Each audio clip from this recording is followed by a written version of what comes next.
Hi everyone, I'm Ships. And I'm Alex. And today we're here to share our story of how we're going to scale, how we've been scaling Octopus Cloud to meet the needs of modern application and platform teams. Today, we're going to take you through a journey that we at Octopus have been through over the last several years. You'll hear about our victories, our losses, our joyous moments, our painful ones. We'll also dive deep into the depths, hitting the network layer, but you'll also see what the 100-foot view looks like for the future of Octopus Cloud. And I hope you're as excited as I am to be here today. So, like any good movie, let's start by setting the scene. Go grab your popcorn. Over the past decade, developer tools have gone from being these hand-rolled, fragile scripts to precious in-house custom software to now hiring third-party tools to do the same jobs. Today, we find there's a tool for every imaginable developer pain point, right? And there's a new one coming out every day. At the same time, the software we produce and maintain has multiplied. And this is due to our move from monolithic to microservices architectures, from highly coupled generalist software to specialized decoupled components, from standard tech stacks to great developer autonomy, right? And all in the name of innovation and growing and staying ahead. This means that in our world as engineers, we have gone from this, a very simple web services based architecture, right? Who remembers that? To this, a complex microservices architecture. And so, as complexity has increased tenfold, so has our cost to operate and maintain it all. Now, alongside all of this, the way we deploy our software has changed too. We've adopted best practices around continuous delivery. We've gone from a few deploys a year to hundreds or many deploys a day. And where we used to be able to wait a weekend or overnight to deploy something and then come test our stuff, today we expect to wait only a few minutes. We're noticing all of these trends are also influencing our developers' preferences and behaviors. We find that our customers are choosing cloud as they're becoming more and more comfortable with others hosting part of their ecosystem and managing it. Customers are choosing to lower that operational burden, and they would rather focus on adding value for their own products and not managing third party and supporting tools. SaaS products have been on the rise for many years now, and so the DevOps space is just really no different. And Octopus customers are opting for a cloud offering or migrating to cloud so that they can lower their operational burden. And we've seen this for customers even from regulated industries like banking, healthcare, insurance doing this. And so today, as software engineers and IT operators, we want to deploy more things more often. And this means that the demand on deployment tools such as Octopus has grown significantly. Now, 10 years ago, when we first built Octopus, it was built for making that few deploys a year seamless. But today, it needs to handle deploying on demand many times a day. And this is why it's become super clear to us that scaling Octopus to meet the needs of our customers is going to be critical.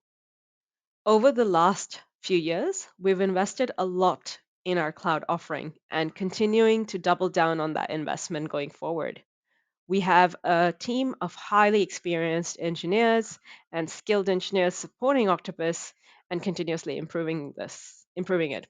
What that means for you is that you don't have to worry about performance, uptime, scalability. We monitor, respond to issues 24/7, ensuring high uptime and minimizing time to recovery. We have a robust set of tools and process and practices internally to mitigate and manage all of this. We worry about governance, security, and compliance, so you can fully trust us. We're ISO and SOC 2 certified and regularly pass external audits with lots of praise. We ensure that our customer instances are isolated, especially that customer instances, data, and their file storage is kept separate. And lastly, We ensure that our end users get access to the latest features and quality of life improvements continuously. And so you don't have to wait for months or quarters for an ops team to go upgrade Octopus to get the benefits of our continuous delivery of our features. Now, all of this means that our customers have been able to enable their own IT teams to increase value and add that value back into their core services and products. Now, along the way, we've actually had to grapple with some many hard choices. Being a small company and operating like a startup meant that we had to make some very careful trade offs. So, for example, when we first decided to build an Octopus Cloud offering, we really just wanted to test the demand for it, prove that our customers were actually ready, the market was ready for it. So we decided to simply take our self host product, make a few tweaks, and then started hosting it in a managed VM. Now, as demand grew, we have now containerized our product, but at the same time have maintained those hard customer boundaries so that customer instances have little to do with each other and have little reliance on any shared infrastructure or libraries. And we're always looking towards the future to understand best practices and bring those in as we learn more and more, as the industry is learning more and more in terms of container and Kubernetes isolations. So, again, when we built Octopus 10 years ago, there was no pagination. Processes ran on a single thread in a linear sequence. We used JSON objects to store data instead of relational databases. We opted for asynchronous communication protocols over synchronous. And we just assumed everything was always available and always online. There were many such choices we made that helped us ship just enough to meet the needs of our customers at that time, but also left heaps of room to learn, pivot, improve, and grow. Now, another significant choice that we made was to embrace the monolith when everyone else was embracing the microservices world. And as Octopus has matured over the last few years, we've been methodically scaling and rebuilding pieces to ensure that parts of our monolith can scale to meet the needs of our customers. And a lot of our customers have grown with us from a small business to being a really big, large corporate customer. Yes. So let's dig into that decision that Ship's talked about, the microservices versus monolith one, because it's a complex one and it's never an easy decision. So here at Octopus Deploy, we've decided to embrace our majestic monolith. And there are a few reasons for that choice. In my view, microservices versus monolith is not a purely technical choice. It is an organizational one. And this is because many of the benefits of microservices are organizational. In particular, they give you the ability to parallelize streams of work, to make changes in one area without impacting others, at least not directly, and to give developers inside the team unit that autonomy that they really crave. For us here at Octopus, we aren't so big that we really need to support that kind of scale. And so we've chosen to embrace the majestic monolith. There are a few key benefits to this. For example, the productivity improvements we make, that when we improve the monolith, they apply to all of our developers immediately. The other really awesome thing is that when we are investing in ensuring that our monolith is scalable and performant, customers see that impact immediately. Another really great benefit of the monolith is that it enables that single tenant cloud infrastructure that Ships was talking about before. It gives us this isolation by default. It gives us an expectation of a single resource. And so for us, it's really enabling all of the beautiful security things that we want to get for our customers by default. So we've been making some wonderful improvements to our majestic monolith, done by our productive engineering team, or PET. Some of these have included a massive migration from Nancy FX to MVC framework. For those who have no idea what that means, inside whatever application you're building, there's generally a web framework that you use to manage your API endpoints. For those familiar with the .NET world, you're probably familiar with MVC framework. It's pretty much the incumbent framework here. But when Octopus started, Nancy FX was a pretty strong competitor, and we went with them. And over the last 10 years, we've found that as our needs have changed and evolved, MVC is the right choice for us. This is a big, complex migration though, and it takes a lot of work to actually pull things like this all the way over the line. And this is why I'm showing you this amazing burn down chart. I found this tweet while I was like looking at what we'd said about it. And yeah, this chart burns down. Do you see how we finished like 3 weeks early? It is amazing. And so this is an example of the kind of work that the productive engineering team does that ensures that there is a standard way for developers to contribute so that we don't have the overhead of trying to figure out how to do things that are our bread and butter, and that everything is idiomatic. There is a really clear expected way to do things. So the team have been doing some other really amazing improvements as well.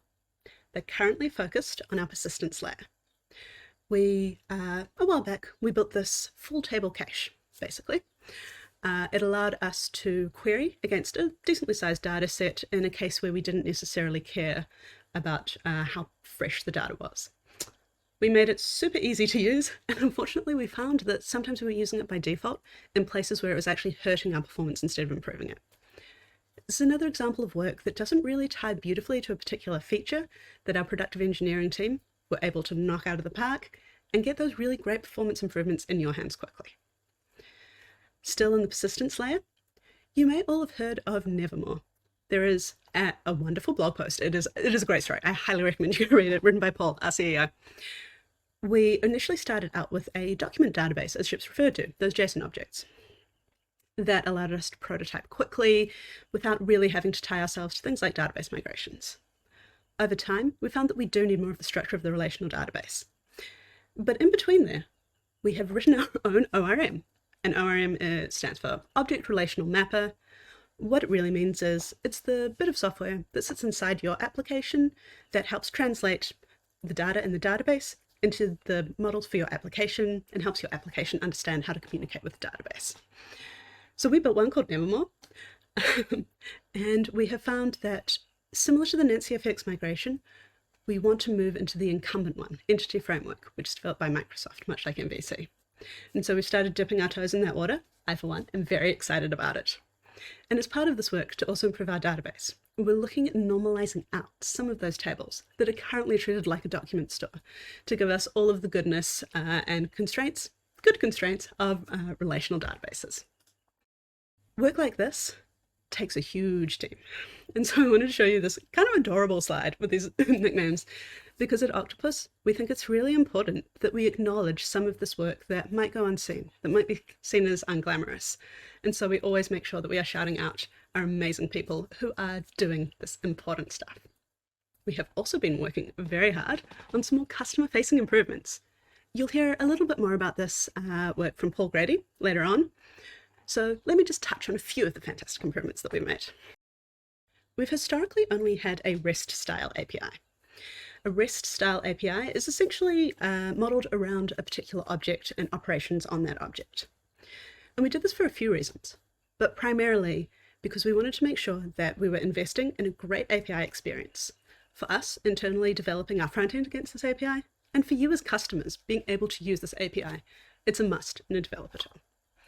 But as we've grown, at a very abstract level, just the count of objects that we are dealing with has gone up several orders of magnitude.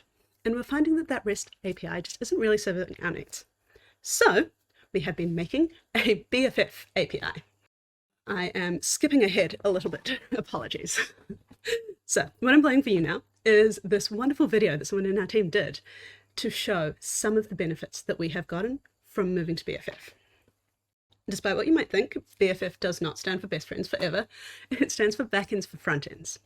The idea is essentially that as an API, it will allow the developer to construct an API endpoint that has the data they need, whether that's across multiple objects, and only that data, which allows us to make it really performant.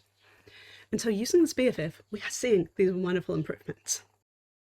You might be looking at this and going, 5 minutes, that is nuts. But 24 seconds is still quite a bit of time. That is 24 seconds to generate a deployment. And I'm going to go in depth on the complexity of that operation a little bit later on, but we are so excited to see these amazing improvements. In particular, they're on our view release and create deployment pages. They are loading 12 times faster, guys. Those are big numbers. Those are some pretty big numbers. So we've been streamlining our deploy or release workflow. This is a 2 times improvement. As Sean said here, it is blazing fast. We've also made improvements to our tenants page and adding pagination. So as our customers grow, as you are adding customers, adding more tenants, adding more products to your deployment suite, we are growing with you and supporting your scale. And our customers are actually noticing it too. Remember how I said when we're investing in that foundation layer, you get the improvements already? We are getting some amazing feedback. I personally believe that recommended it to someone at like a neighborhood barbecue is an extremely high badge of honor. I don't think I've done that. So yeah, we love that you're enjoying it. Some of our bigger customers, like DriveCentric, are finding that Octopus is just scaling with them as they grow. And so it's super amazing seeing that we're able to help here with our amazing customers. Awesome. So Alex has taken us through the main narrative of the movie. She's told us about some of the high points, some of the low points, our challenges, and more recently, our celebrations. Now, let me take you through a couple of bloopers that we completely edited out of our movie so far. Firstly, in 2019, like I mentioned earlier, we wanted to test our MVP for Octopus Cloud. So we did the simplest thing possible. We took our self-hosted Octopus server product and put it onto an EC2 instance for each customer that signed up for a cloud trial. We were spending over $100 per month to keep a single Octopus Cloud instance online, and that added up pretty quickly as trials grew exponentially. So we ended up footing a bill of $100,000 of USD monthly on AWS with very or almost no revenue to offset that expense. And so 2 months after our MVP testing, we had to really accelerate building our Octopus Cloud V2 and push that out ASAP. Next up, in April 2021, Octopus Cloud was attacked by crypto miners. They created thousands of instances, and within a couple of days, we went from 2,000 active cloud instances to 5,000 instances. And so, I mean, we had no trouble in terms of customer impact. Octopus Cloud scaled beautifully, no worries, right? But we just had to pay hundreds of thousands of dollars again for the additional resources being used by the miners. So, as we know, no good movie can be shot in one take. So, here at Octopus, we're always learning from our mistakes and iterating on our product to make it better. Now, let me take you to the behind the scenes to understand the depth of technical wizardry it takes to scale something like Octopus. So, what does scaling of Octopus on cloud look like? This year, we've been investing in vertical scaling for Octopus Cloud. We've made some improvements to increase efficiency of deployments and remove bottlenecks. For example, we've adopted better methods of communicating between server and tentacle, and these changes have led to a better deployment throughput with reduced failures. We've made a single instance of Octopus Server more effective. And this is fantastic because it means whether you are self-hosted, running it yourself, or using our cloud, you get to see these improvements. So let's dig into those a little bit. I'm going to start with one that we call async halibut. When we built Octopus 10 years ago, we built our own custom RPC protocol to communicate with our deployment targets. And let me back up for a second to orient you in what we're talking. So when you're imagining Octopus Server is our main application. You can imagine it like the head of the octopus. When we're deploying to your infrastructure, we call those deployment targets. And we run a little agent on those targets called Tentacle. Get it? It's like the octopus and the little tentacles in your infrastructure. So we've got octopus and we've got tentacles. When we communicate between those two, particularly for deployments, we built our custom communication protocol and we called it Halibut. Octopus loves a good fish-themed name. So Halibut is an RPC protocol. RPC stands for Remote Procedure Call. Essentially, it just means it's a fairly efficient way of machine-to-machine communications. So when we built Halibut, asynchronous methods in C# had been released 5 months ago. It was back then, back in the day. We didn't use asynchronous methods in Halibut. It was 5 months old. Would you have trusted that in your production infrastructure? Would you have trusted it in your customers' production infrastructure? And so far, we haven't really seen too much pain with that decision. Now, as we were scaling, we found that some customers were hitting problems with their thread pool. And what was happening was, while Octopus Server is over here happily working asynchronously, doing things in parallel, we were not necessarily able to operate asynchronously in Halibut, communicating to the tentacle.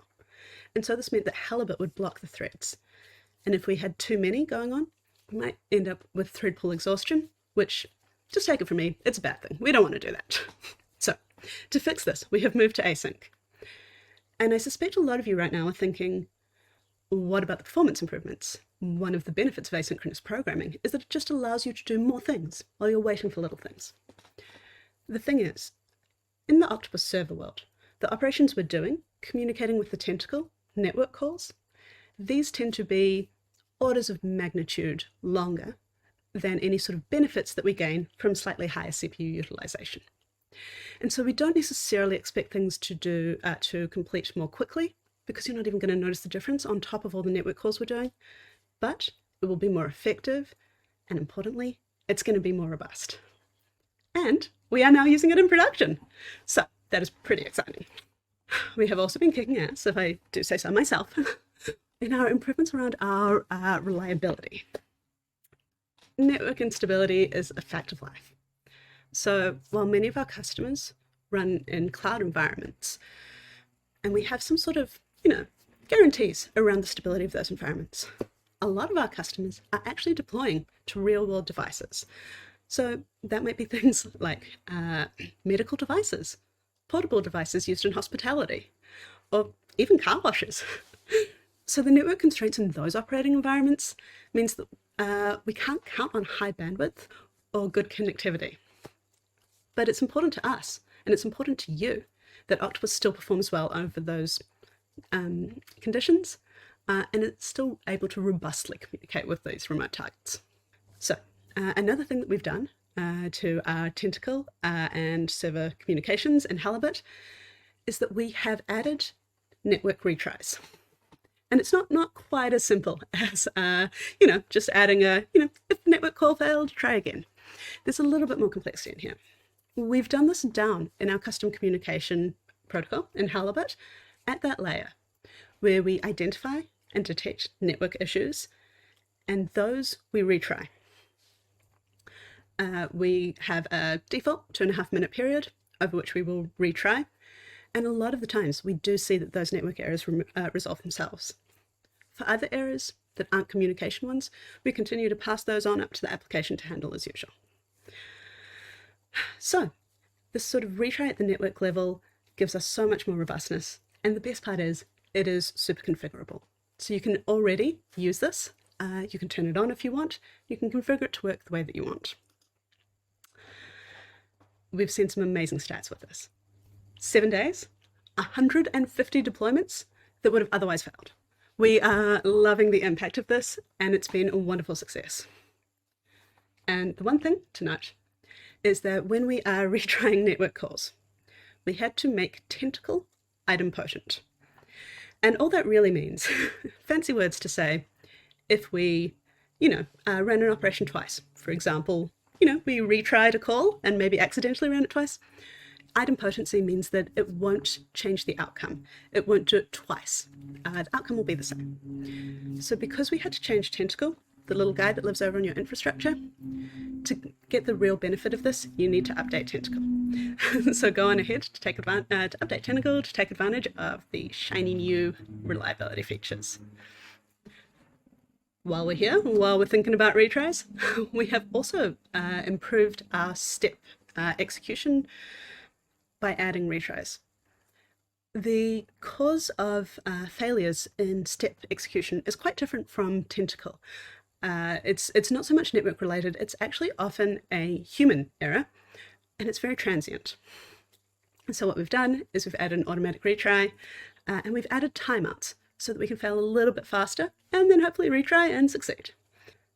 So overall, we're just really digging into the many ways that our complex software interacts with the real world, with your infrastructure, and we're adding robustness where we can in a really targeted way to make Octopus Server as a whole more performant and reliable. I hope you've enjoyed our story so far. So, the movie for this year has almost wrapped up, but let's take a look at the new and exciting trailer for the sequel of the movie. Let me tell you what we have in store for Octopus Cloud next up. We're investing in horizontal scaling for Octopus Cloud, and our goal is to enable Octopus Cloud to scale to tens of thousands of deployments and runbooks, executing without breaking a sweat. This is going to be a game changer for both our new and existing customers. We would also love to ensure that maintenance becomes a non event, and our customers, like yourself, don't actually have to plan deployments around it. Like any SaaS tool, we need maintenance, and we give you the flexibility to choose when suits you. Our routine upgrade maintenance, although it only takes 1 to 2 minutes, but we actually have to shut down Octopus Server to do this. So deployments just get lost when we shut that down, and they don't recover. We don't like how that works today, and so we really want all of your deployments to be happy ones, regardless of maintenance operations running in the background. So, to meet those really elastic, scalable, and high throughput goals, we need to be able to run multiple instances of Octopus Server in parallel. Octopus Server was not originally designed to scale horizontally, and so as Ship said, most deployments will not survive a restart. So let's walk through a few of the choices that we made in the early days and how we're iterating on them now. Software like Octopus Server is a bit different from most of the software that I've worked on before. A lot of web applications are very user-centric. What they're doing is responding to user interaction and requests. Typical sort of CRUD style, create, read, update, delete operations. Octopus Server is much more in the background, and it does its most magnificent work when it kicks off a deployment. And ideally, you shouldn't even necessarily need a human in the loop for that. You can imagine that kicking off a deployment is kind of bursty work, right? Like you're, deploying out to this many environments, this many tenants, this many different things. And so there's a lot to do, and it all sort of happens at once we kick off the deployment. So to kind of manage that, to make sure that we don't hit resource exhaustion and that we're, utilizing our resources carefully, Octopus Server internally uses some building blocks of our application to enable developers to think about this in a really structured way and make sure that we're not going to get weird interactions. So one of these things we call a server task.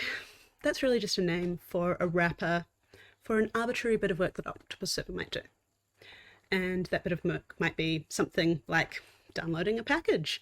It might be running a health check. And it might even be calculating whether we need to clean up any old unused packages.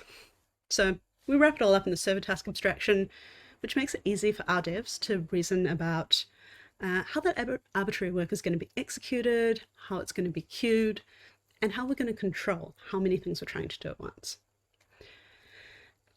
I suspect you've been squinting at this diagram. The reason that I put it up here isn't necessarily to try to illustrate my point. I just want to talk about the complexity. So this is essentially what's happening when we are executing an action, when we are doing a thing. And as you can see, there are lots of different ways we can do it and lots of different steps. And the thing with a complex application that is built to flexibly deal with whatever customer scenario we need, with the intention of keeping it as simple for the user as possible, but also configurable, means that hopefully what you see on the front end is fairly polished and configurable where you need it to be. And we pay the cost of that in the complexity of the back end. So this means that our deployment execution pipeline, the way we create and run these run deployments, is a big complex engine. and making changes to it is pretty delicate. So we do it really carefully and deliberately. This here is the closest approximation we have to our deployment execution pipeline. When we first built Octopus Server, all of this, the deployment execution pipeline, was in memory. What that means is that an application, when it's running, in this case Octopus Server, its working space is what we call the memory. That's where it's doing all the stuff. The thing about that memory is that it's not persisted. As soon as the application shuts down, whether that's deliberately or accidentally, anything that it was doing in memory is lost. To save these things, you need to persist them. So since then, we have built what we call Octopus Server High Availability Mode, HA mode, to allow our customers to run multiple instances of Octopus Server to scale out horizontally so that they can do more work at once. And in order to do that, we had to persist our server tasks into our database so that both of those nodes, or however many nodes you run, can access them from that shared database and execute in parallel. This is pretty awesome, right? You can run this on your self-hosted infrastructure if you would like. It's gotten us pretty far, but we had that key problem to solve. We expected our Octopus Server nodes to be long-lived when we built HA mode. The way that we would spin one down was by draining it, meaning that as it was doing work, as requests were coming in, we would take it out of the pool of nodes that could get work, and when it had finally completed anything it had in flight, we would take it down. This process wasn't as robust as we would want it to be. It didn't recover from failure very well. And so to do that, we needed to rebuild parts of our deployment execution pipeline in order to give us that robustness. We want it to work the way modern containerized applications do, elastic, scalable. And so to do this, we needed to move from thinking of our Octopus Server nodes as pets into thinking of them like cattle. And so I show you these diagrams to explain that it is a really complex process for us to tweak these things. Especially, you see over here in this diagram, in the blue box, we can have arbitrarily deep levels of nested tasks, and we will dynamically change those on the fly or add or remove them as we're handling all of the complexities of a real-world deployment. And we now do that. This is super exciting. I'm really hype about this because it's something that my team has been doing. So what we've done is it's not quite ready for customers just yet. We have proven that our proof of concept that we wanted to build works. So we have a walking skeleton, which is just our way of ensuring that what we want to build is going to solve the problem the way we think it will. So from here, we're going to be building out from here. We're going to be supporting all of the complex scenarios that our customers need to do their deployments the way they want to do it. So we'll be adding more and more of this stuff, and keep an eye out for this amazing new functionality coming to you at a point that I am not actually allowed to disclose. So thank you all so much for this, lightning review of a huge swathe of work that we've been doing. We're all really, really excited about what we're building. We hope what you are. We hope that you are too. And don't worry about sticking around after the credits. There is no Marvel-style cutscene, I promise. This is it. Thank you all.